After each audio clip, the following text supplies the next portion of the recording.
आजकल प्रेग्नेंट होना इतना कॉमन नहीं हो रहा है जितना प्रेग्नेंट ना हो पाना ज़्यादा कॉमन टॉपिक बन गया है। बहुत सारे कपल्स हैं जो सर्टेन टाइम के बाद यार प्रेग्नेंट होना चाह रहे हैं, बट उनके साथ कुछ ना कुछ मुश्किल आ रही हैं, तो वो प्रेगनेंसी कंसीव नहीं कर पा रहे हैं। तो इसके बहुत सारे कारण हो सकते हैं फिज़िकल, जो कि हमें आफ्टर डॉक्टर स्टडी के बाद ही पता चलेंगे।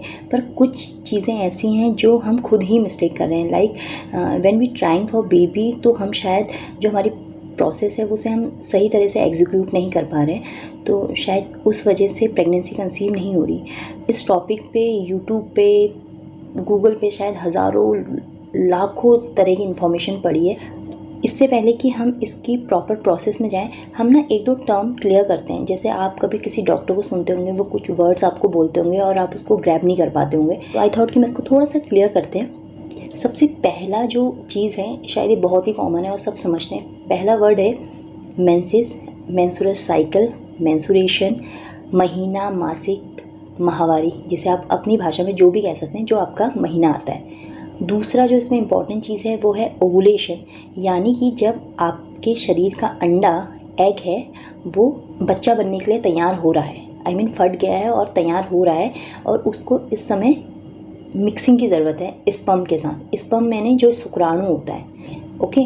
तो हम इसको बहुत ही इजी भाषा में समझने की कोशिश करते हैं। एक जो वर्ड है वो है मेंस्ट्रुअल साइकिल, यानी कि आपकी मासिक चक्र, यानी कि आपका महीना कितना चलता है। ये तो सब जानते हैं कि किसी का 30 दिन, किसी का 28 दिन, किसी का 35, किसी का 40 और किसी का बिल्कुल इरेगुलर। आप हिसाब लगाइए कि इस महीने मुझे इस तारीख का हुआ है, तो अगले 40 दिन बाद मुझे किस तारीख को माहवारी आएगी, और जिस तारीख को आपको माहवारी आएगी उससे आप 14 दिन घटा दीजिए। अगर आप उसमें से 14 दिन अपने माइनस करेंगे तो वो दिन आपका ओवुलेशन, यानी आपके अंडे के फटने का दिन होगा। आई होप आप मेरी बात समझ रहे होंगे। तो हमने हिसाब लगाया, एक लड़की है जिसका साइकिल 35 दिन का है और उसको 1 सितंबर को माहवारी आई है, तो उसकी अगली माहवारी 5 अक्टूबर को आएगी। 5 अक्टूबर में से हमने 14 दिन घटाए हैं, तो उसका अंडे फटने का दिन यानी कि ओवुलेशन का दिन 21 सितंबर है। तो आप समझ रहे हैं, 21 सितंबर वो दिन है जिस दिन उसको अपनी प्रेगनेंसी के लिए ट्राई करना है। अब हम समझते हैं कि हम ट्राई कैसे करेंगे। सबसे मेन बात, जो आपका अंडा है ना, वो एक औरत के शरीर में सिर्फ 1 दिन तक ज़िंदा रहता है, यानी कि उस स्थिति में रहता है जब वो एक बच्चा बन सके। लेकिन जो स्पर्म है, जो एक पुरुष का शुक्राणु है, वो एक औरत के शरीर में 5 से 7 दिन तक ज़िंदा रह सकता है, अगर वो हेल्दी है और उसकी कंडीशन अच्छी है, अमूमन रहता है। तो आप सोचिए कि आपके पास चांसेस हैं प्रेग्नेंट होने के।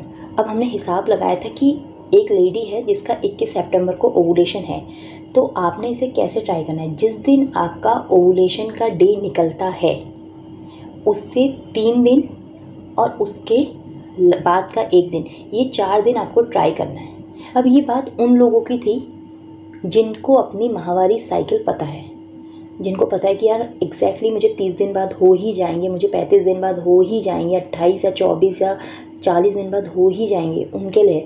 अब और जिनको इरेगुलर पीरियड होते हैं उनके लिए ये मेथड ना उतना फ्रूटफुल नहीं होता। हालांकि जिनको इरेगुलर पीरियड्स होते हैं के लिए ये तो रिदमिक हो सकता है कि पीरियड लेट आते हैं या जल्दी आते हैं, लगभग कितने दिन लेट आते हैं और लगभग कितने दिन जल्दी आते हैं। मान लीजिए आपको पीरियड 10 दिन लेट आते हैं या 15 दिन लेट आते हैं। मान लीजिए किसी लेडी को 1 सितंबर को पीरियड आया एंड हम ये मान के चलते हैं कि उसे पीरियड लेट आता है, तो हमने 1 सितंबर से 1 अक्टूबर तक का ड्यूरेशन माना और हमने 10 दिन लेट मान लिया, यानी कि 10 अक्टूबर तक। तो हमने ये मान के चलते हैं कि 10 अक्टूबर तक उसे पीरियड हो जाएंगे, तो हम अपना ओवुलेशन डे बीच में एक नंबर चूज़ कर लेते हैं, लाइक 5 अक्टूबर। 5 अक्टूबर को हम ओवुलेशन डे मान लेते हैं और उसके अकॉर्डिंग 5 अक्टूबर से स्टार्टिंग के 3 डेज़ और लास्ट के 2 डेज़ को हम बेबी के लिए ट्राई करते हैं। और सेम लाइक दिस, अगर आपको पीरियड जल्दी होते हैं आपकी डेट से, तो उसको भी हम 10 दिन का मान लेते हैं। यानी हमने माना 1 सितंबर को पीरियड हुए थे, तो 20 सितंबर को नेक्स्ट पीरियड होंगे। 20 सितंबर से 1 अक्टूबर तक के बीच का पीरियड हुआ, तो हमने 25 सितंबर को हमने ओवुलेशन डे मान लिया।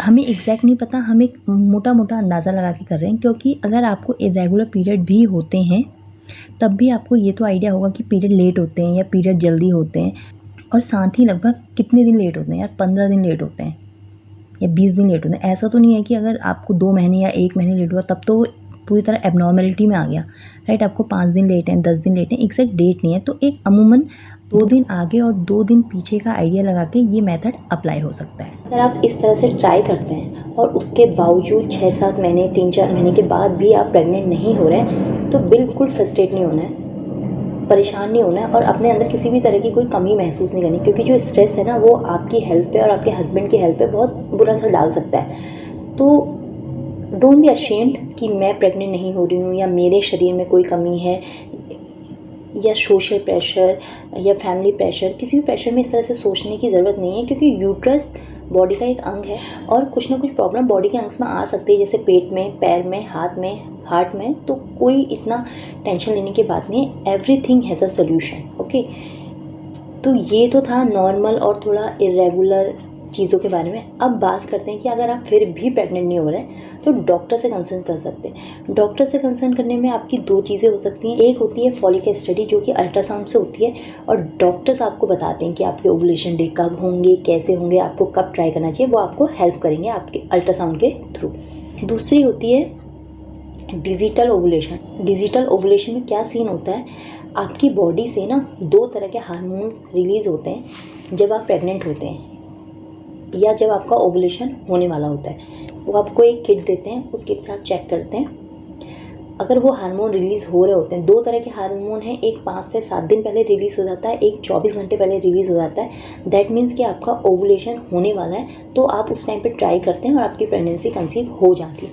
लेकिन आप ये सिर्फ ना डॉक्टर की एडवाइस उनके अकॉर्डिंग ही कर सकते हैं, आपको मेडिकल स्टाफ की ज़रूरत पड़ेगी इसके लिए। हर किसी की बॉडी प्रेगनेंसी को लेके वेरी करती है, हर किसी का शरीर अलग है, हर किसी के शरीर की बनावट अलग है और उसका प्रेगनेंसी को लेकर रिस्पॉन्स अलग है। तो किसी भी तरह से स्ट्रेस लेने की ज़रूरत नहीं है। थायराइड प्रॉब्लम्स हो सकती हैं, हार्मोनल इशू हो सकते हैं, फिज़िकल इनकम्पैटिबिलिटी हो सकती है, यूट्रस इनकम्पैटिबिलिटी हो सकती है, स्पर्म मॉड्यूलेशन हो सकता है, स्पर्म डिफेक्ट हो सकता है। तो खुद की शारीरिक कमी समझने के बजाय उसको इम्प्रूव करने में प्रोसेस करनी चाहिए।